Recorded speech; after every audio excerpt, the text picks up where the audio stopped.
Chers compatriotes, mes salams, mes prières de ce jour vous accompagnent. Que le Tout-Puissant vous assiste, vous ainsi que nos familles, aussi bien celles qui sont en France à l'étranger et puis celles qui sont au pays.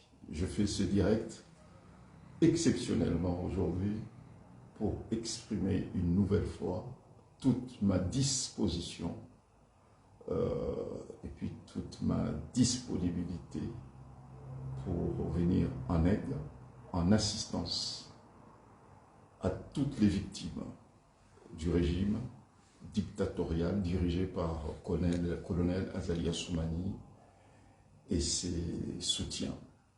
Ces gens-là, Azali et ses amis, pensent qu'ils sont intouchables.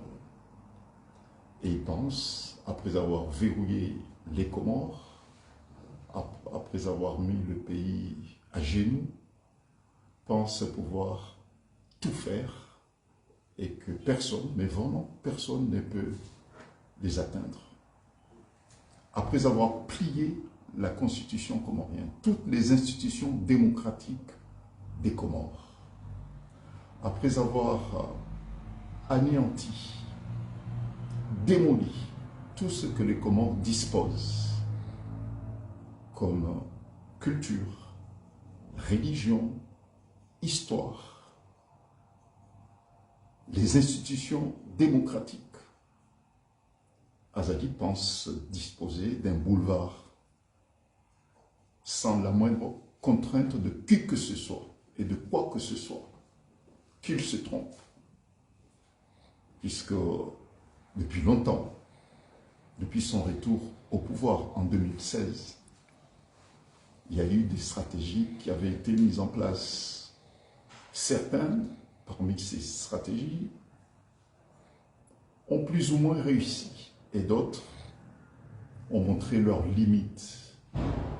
Qu'il le sache, ainsi que ses amis, ses soutiens, qu'ils soient comoriens ou bien étrangers, que ses soutiens le sachent, que le peuple comorien, dont j'ai la légitimité, en tout cas je revendique la légitimité de pouvoir incarner une tranche importante de l'opinion comorienne, nous sommes rentrés en résistance contre le système mafieux, le système corrompu, le système criminel qu'Azali Assoumani a instauré aux Comores. Puisqu'il faut dire les choses clairement. Il y a ceux qui ne seraient pas d'accord, ce qui est tout à fait normal, mais il y a ceux nombreux qui observent le silence. Et c'est une écrasante majorité des Comoriens qui agissent en silence et qui ne sont vraiment pas d'accord, mais pas d'accord du tout,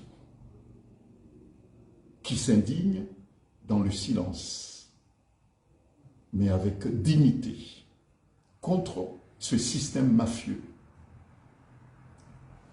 Bien sûr que le Tout-Puissant nous aidera, mais il faudrait que les volontés se manifestent. Il faudrait que la détermination de tous les Comoriens, nombreux qui sont contre ce régime criminel mafieux, se retrouvent et s'identifient pour un rassemblement des indignés contre le régime corrompu d'Azali. Je n'ai pas eu l'occasion, parce que je suis en déplacement dans une région très difficile. Donc je ne voulais pas me soustraire de mes obligations. Mais je prends le temps aujourd'hui, en quelques mots, pour répondre. Et j'aurai l'occasion, lorsque je serai en France, de demander à le répondre de façon ferme et solennelle. Les propos indignes qu'Azali Assoumani a tenus sur France 24. Indigne d'un chef d'État, mais digne de lui. Et ça le ressemble. Oui, indigne d'un chef d'État. Aucun chef d'État au monde n'oserait tenir des propos mensongers qu'Azali a tenu sur France 24. Dire qu'il ne sait pas pourquoi la famille de mon client, Fanou, qui l'avait agressé, et à juste titre, se trouve à Mayotte en ce moment, c'est digne d'Azali, c'est digne d'un menteur, c'est digne d'un criminel, c'est digne d'un manipulateur, c'est indigne d'un chef d'État. Azali voulait faire croire qu'il ne sait pas pourquoi la famille du jeune Fanou qui l'avait agressé se trouve en ce moment à Mayotte, alors que c'est son fils, et je le dis avec fermeté, puisque je suis en ma qualité d'avocat, habilité à défendre l'honneur de ce jeune militaire. Je suis habilité à défendre l'honneur, la dignité de cette famille, de la famille de ce jeune homme. Azali pense qu'il n'aura personne pour dire que c'est son fils qui a tué Fanou, que Fanou, après l'avoir agressé, a été interpellé, conduit par sa sécurité à la présidence. C'est à la présidence que ce jeune homme, il a reconnu que ce jeune est vulnérable, était vulnérable, psychologiquement vulnérable. Ce jeune homme a été conduit à la présidence par sa sécurité. C'est là où il a été torturé, tabassé et décédé ensuite et conduit dans un camp militaire. Azali veut faire croire comme quoi il ne sait pas que la mère de Fanou, avec un enfant de 8 mois, a été convoquée et interpellée chez elle le jour de l'obsèque de son fils à 20 h. Les militaires sont venus cueillir cette femme qui est allée à la gendarmerie, Manu Militari avec son bébé de 8 mois, et qu'elle a subi un interrogatoire digne d'un régime militaire et relâchée à 1 h du matin dans les rues de Moroni. 1 h du matin avec un bébé de 8 mois. Azali veut faire croire qu'il ne sait pas pourquoi cette femme, après avoir été sommée par le fils d'Azali, le commandant de la gendarmerie, qui est le fils d'Azali, l'a contraint à subir dans un véhicule une interview à charge dans un véhicule pour désavouer et remettre en cause l'information qui circulait comme quoi Fanou a été assassiné et portait des traces, des stigmates de torture qui ont conduit à sa mort. Cette femme a subi une interview à charge dirigée par un journaliste acquis au régime, à la cause du régime dictatorial dirigé par lui, et que son fils se positionnait à l'arrière du véhicule en question. Et que c'est son fils, commandant de la gendarmerie, a fait subir au frère de la victime de 12 ans, qui se trouvait dans la même cellule que son père, un interrogatoire à 23 h. Un gamin de 12 ans. Il l'a fait sortir de sa cellule dans laquelle il se trouvait avec son père à 23 h pour le faire subir à ce gamin de la torture, avec des menaces. Comme quoi, s'il appuie, s'il soutient l'information qui circule sur les circonstances de la mort de son frère, il lui fera subir les pires atrocités. Azali ne peut ne pas savoir cela, puisque tout ce qui se fait au Comores, 40 personnes assassinées depuis qu'il est revenu au pouvoir, relève de sa seule, unique responsabilité.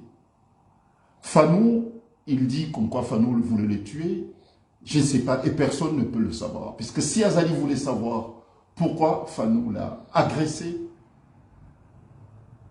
il aurait ouvert une enquête judiciaire. Mais il n'a pas ouvert cette enquête judiciaire.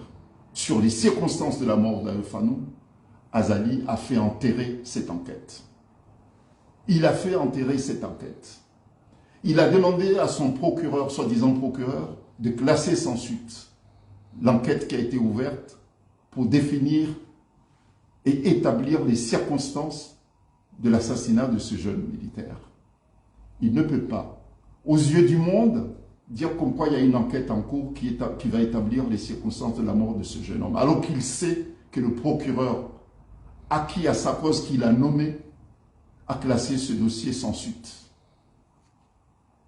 Il n'y a pas de dossier Fanou aux Comores, comme il n'y a pas de dossier pour les 40 personnes qui ont été assassinées par les militaires et à la demande sous le commandement du colonel Azali Assoumani. 40 assassinats politiques depuis qu'Azali est revenu au pouvoir aux Comores en 2016. Il n'y a jamais eu et il n'y aura jamais d'enquête judiciaire tant qu'Azali sera à la tête de l'État comorien. Et c'est pour cette raison que la famille de Fanou a déposé plainte, non seulement en France, mais des plaintes également sont posées un peu partout, puisque nous ne pouvons pas, en 2025, accepter autant d'assassinats. Nous ne pouvons pas accepter, en 2025, autant de privations de liberté. Nous ne pouvons pas, en 2025, accepter qu'autant de Comoriens quittent les Comores et vivent en exil à l'étranger parce que Azali et son fils veulent s'établir jusqu'à la fin de leur vie au pouvoir aux Comores. Et aujourd'hui, cette vidéo, je la fais pour soutenir, exprimer pour la première fois, puisque c'est urgent et c'est vital, notre frère de lutte, le militant, le président du parti Ouri, Dr Ahmed, observe à partir de ce jour une grève de la faim.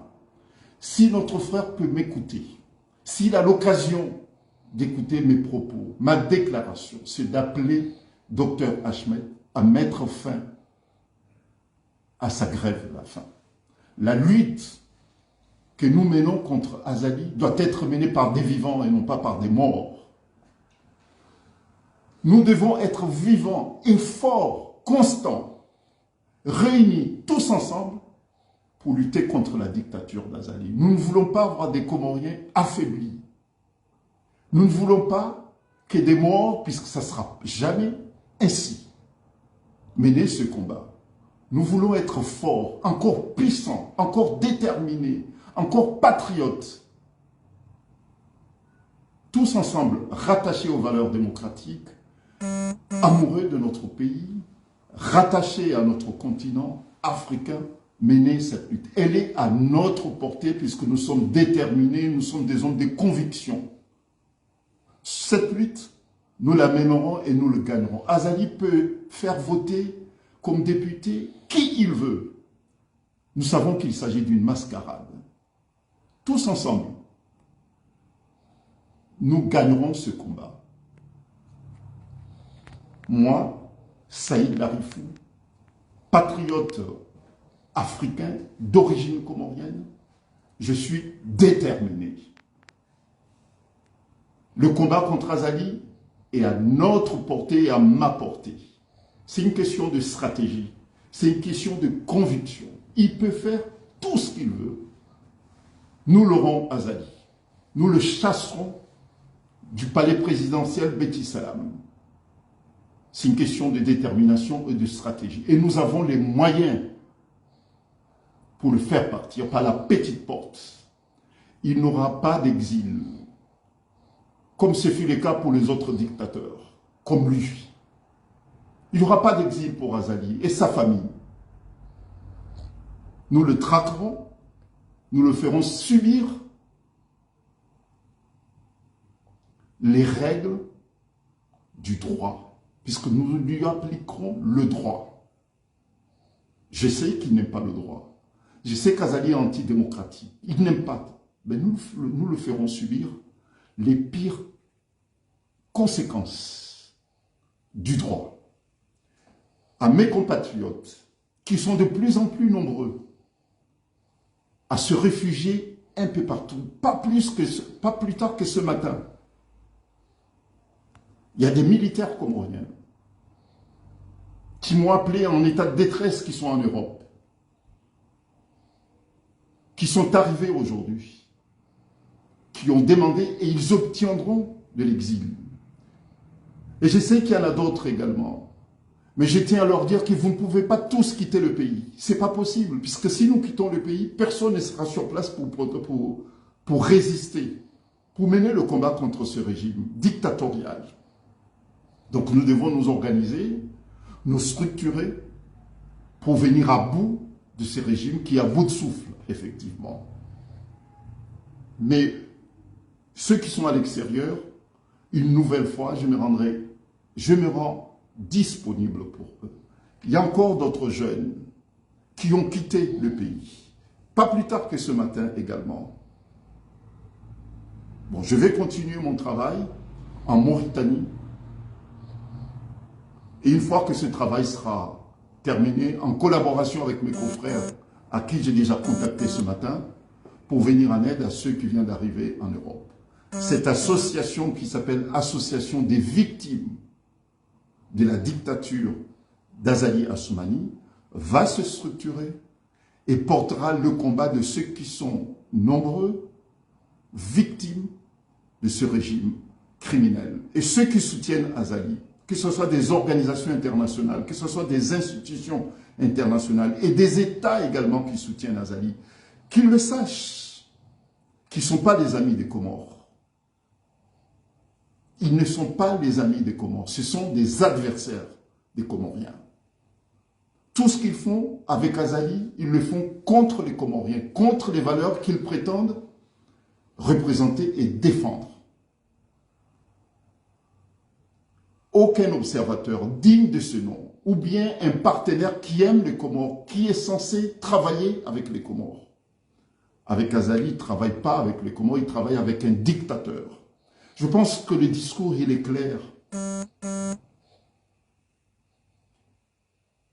Nous devons, et nous le ferons, dire les choses clairement. Et ceux qui ne sont pas d'accord avec nous, ils ne sont pas d'accord. Nous ne forçons personne, mais vraiment personne, à être d'accord avec nous. Puisqu'il s'agit d'un combat pour la libération de notre pays. Et à partir de là, que chacun reste à sa place. Et ceux qui acceptent de mouiller leur chemise et de faire sacrifice de soi pour des valeurs, pour les Comores et pour l'Afrique, nous nous retrouverons sur ce chemin de combat. Vive les Comores, unis et solidaires et humanistes. Vive la solidarité africaine. À très bientôt, Inch'Allah. Merci.